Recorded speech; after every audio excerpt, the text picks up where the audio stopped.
안녕하십니까. 아주대학교병원 소아청소년과에서 소아감염을 담당하고 있는 정현주 교수입니다. 안녕하세요 교수님. 오늘 아주굿닥터에서는 제2의 코로나라고도 불리는 마이코플라즈마 폐렴에 대해서 얘기해 볼 건데요. 최근에 엄마들이 이 병 때문에 걱정을 많이 한다고 해요. 마이코플라즈마 폐렴? 처음 들어보는 거라서 많이 생소한데 어떤 질병이고 왜 발병하는 걸까요? 말 그대로 마이코플라즈마에 의해서 생기는 폐렴을 얘기를 하는 거고요. 제2의 코로나는 최근에 너무 주목을 받아서 그렇게 부르는 것 같고 원래 항상 있었던 균입니다. 다만 한 3, 4년에 한 번씩 유행을 합니다. 그러면 마이코플라즈마 균이 뭔지부터 설명 한번 해주세요. 마이코플라즈마는 사실 정확하게 말하면 세균은 아닙니다. 바이러스하고 세균하고 중간 형태라고 생각하시면 돼요. 그런데 바이러스는 아니기 때문에 보통 균이라고 통칭하긴 하지만 정확하게는 세균하고 똑같진 않습니다.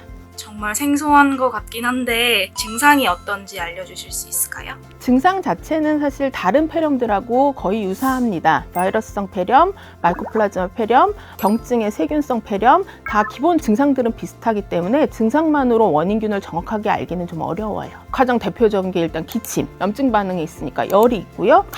가래는 있다 없다 할 수 있고요. 그래서 그런 기간이 3, 4일 이상 길어지면 엑스레이를 찍어보면 특징적인 양상이 보이게 되죠. 그러면 이 마이코플라즈마 폐렴의 진단은 혹시 어떻게 할까요? 좀 전에 말씀드린 것처럼 마이코플라즈마는 세균이 아니기 때문에 우리 몸 밖에서 배양 검사를 해서 정확한 균을 알기는 사실 검사 자체가 어렵습니다. 우리 몸의 면역 시스템이 어떤 균이나 바이러스에 노출이 되면 항체가 만들어져요. 그 항체가 있으면 마이코플라즈마 폐렴이 걸렸구나 이런 식으로 진단을 했었었는데 최근에는 PCR 방법으로 비교적 쉽게 진단할 수 있습니다.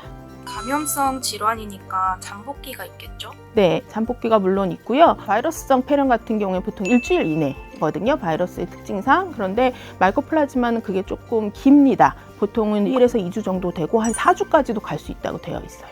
그러면 이 마이코플라즈마 폐렴의 치료 방법은 무엇이 있을까요? 일단 균이니까 항생제 치료를 하게 됩니다. 그런데 이 항생제가 보통 우리가 편도염이라든가 이럴 때 쓰는 항생제하고는 종류가 좀 달라요. 마크롤라이드 계열이라고 하는 항생제를 쓰게 되는데 다만 증상이 경미한 경우에는 꼭 항생제 치료를 하지 않고 대증 치료만 해도 충분히 좋아질 수 있습니다. 폐렴으로 인해서 합병증도 발생이 될 수 있나요? 물론 폐렴이니까 합병증이 있을 수 있어요. 심하게 왔을 때는 폐에 물이 찬다든지 호흡기를 달 정도로 중환자실을 간다든지 이런 경우가 있을 수 있습니다. 다만 마이코플라즈마의 특징은 폐외의 증상이라고 해서 폐렴 외에 피부 발진이라든지 뇌수막염이라든지 이런 식의 전혀 엉뚱한 폐외의 증상을 나타낼 수 있는 게 특징이라고 할 수 있습니다. 이 마이코플라즈마 폐렴도 예방할 수 있는 방법이 혹시 있을까요? 마이코플라즈마 균 자체만을 예방하는 방법은 없고요. 다른 폐렴들처럼 비말로 옮기는 거거든요. 예전에 우리 코로나 한참 조심할 때 생각하시면 돼요.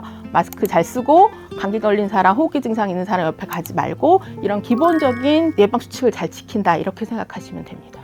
그렇다면 이 증상을 보시고 마이코플라즈마 폐렴을 걱정하실 수 있는 우리 구독자분들께 한 말씀 부탁드릴게요. 네, 요새 언론에서도 많이 나오고 마이코플라즈마가 엄청 집중을 받고 있는데요. 사실 마이코플라즈마 폐렴은 항상 있었던 균입니다. 아주 예전부터 있었었고 다만 우리나라 같은 경우에는 3, 4년에 한 번씩 대유행을 합니다. 지금 급격히 늘어나고 있고 올해 유행을 할 거는 맞고요. 조심은 해야 하지만 너무 예기 불안을 가지실 필요는 없겠다라고 생각이 됩니다. 너무 걱정하지 마시고 혹시 폐렴이 보인다라고 하면 병원에 와서 상담하시고 치료 받으시면 되겠습니다. 여러분 모두 건강하세요.